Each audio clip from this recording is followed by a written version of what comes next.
Hey there, KMO back with another antinatalism video, and this one I'm going to call Parental Sacrifice. Now I know many of you antinatalists would love to see some parents sacrificed on the altar of childlessness, their hearts ripped from their chests, still beating, their eyes wide in terror and agony, being punished for the sin of bringing another life, another sentient experiencer into this world of woe and torment. Yes, I understand. You don't have to be reading around on the internet on the topic of antinatalism for very long before you will read the first of many such declarations that having children is a supremely selfish act, that people do it to complete themselves, they do it for completely egoic reasons, they do it to satisfy responsibility, to make themselves appear responsible in the eyes of their family or their society. They do it basically without the welfare of the being who is yet to be brought into existence in mind. Well, it is worth reminding that whatever hubris, whatever egoic motivations, whatever selfishness may have motivated the decision to actually have children, the parents, over the course of that child's life, will pay for their hubris. How will they pay? Well, in three major ways. The first one is the most obvious. Money. Children cost money. And most marriages in the United States end in divorce. So if you are the father of children in a marriage in the United States, most likely you will not be living with your children as they grow up, but you will be reminded of their presence every payday because child support will be deducted from your check. Your childless co-workers will get paid more money. It's not that they'll have more, because they're not spending it on kids. Their paycheck will be bigger. This will also enforce it will cut off certain career paths for you.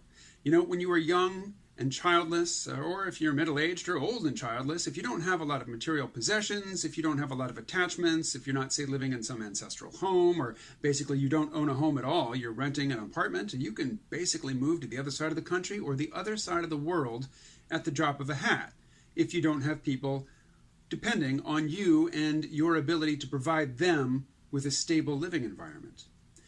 You have the opportunity to travel. You can backpack through the Himalayas. You can bum around in Thailand, or you can go to India and study yoga and basically live on $10, $15 a day and not live in luxury, but live pretty well and have the adventure of a lifetime.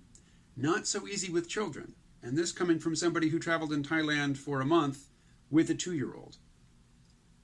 But money, while easily quantifiable, is really only the grossest and most obvious costs that parents will pay for their hubris and their selfishness at the time they decided to have a child. No, there are opportunity costs. Now, I've mentioned one category of opportunity costs, that is career opportunity costs.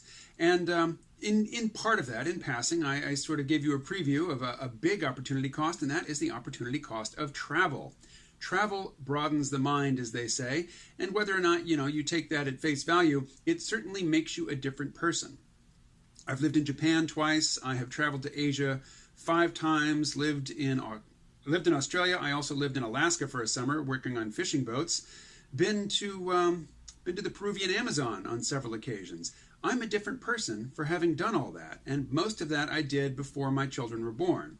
And the last few trips abroad I did after my children were born, and to great, great cost to my marriage, and ultimately to my relationship with my children, because not being married to their mother anymore and not living with them or even in the same state as them, my ability to be an influence in my child's lives and just to experience their lives as they're growing up has been greatly diminished. Other opportunities which are curtailed. The ability to develop certain hobbies. Now, this also comes under the rubric of children cost money. Money that you might have spent, say, keeping a horse. Money that you might have spent buying cars or, having the latest computer gear or the best camera or, all the things, all the hobbies that you dabble in. You could have much better gear if you didn't have a family to support. But another one, and for you young people, this will probably, this whole video, while it somewhat is mocking of the antinatalist conceit, is also an advertisement for antinatalism, because having children will seriously affect, if not destroy for a time, your sex life. And if you don't think that's the case, sure, you know parents who have sex. Maybe they're even swingers or polyamorists, and they go to sex parties and they have really great sexual adventures even though they have kids. That is by far the rare exception. For most people, having kids really puts a damper on the sex life and limits when, where, and basically how loud you can be in having sex. But perhaps the single most cutting and devastating sacrifice that you will make as a parent is that it will cost you the self-image that you held when you were young and when you were irritated or dissatisfied or angry with your own parents, and you thought, if I ever have kids, I'm never going to, but if I did, I would be a much better parent than my parents were to me. I wouldn't be so selfish. I wouldn't try to live vicariously through my kids. I wouldn't stifle their urges for adventure and creativity. I wouldn't take the side of petty authority figures against my children. I wouldn't be this pointless disciplinarian. I wouldn't get caught up in power struggles for the sake of maintaining a petty dominance over my children. I won't do any of that. Well, here's the thing. I mentioned that I worked in Alaska on fishing boats. My last job there, I was long lining for cod. And I was down below decks, either bringing in a catch or gutting cod or preparing them for the freezers or putting them in the freezers or taking them out of the freezers or storing them down in the freezer hold, doing all that 19 hours a day and 7 days a week. And I set a pace that I could maintain 19 hours a day, 7 days a week. But once in a while, the captain would come down from the wheelhouse and he would park himself in the station opposite me gutting fish, and he would work at a pace that was 2 or 3 times as fast as the one that I was working. As if to say to me, look, you lazy American. He was Norwegian, I think. Look, you lazy American. See how fast I can do this? And he would do it for 10 minutes and then go back up to the wheelhouse. And that. What does that have to do with parenting? You see parents lose it with their kids. Maybe out in public, you see them yanking their kid by the arm, or maybe striking a child, or at least, putting them down and getting grumpy with them. Well, the thing is, you could certainly do better with that kid if you were given custody of them for half an hour. But day after day, week after week, month after month, year after year, it takes a toll, and eventually, parents reach the end of their fuse, and they lose it. And they look terrible in front of strangers. They look terrible in front of other people.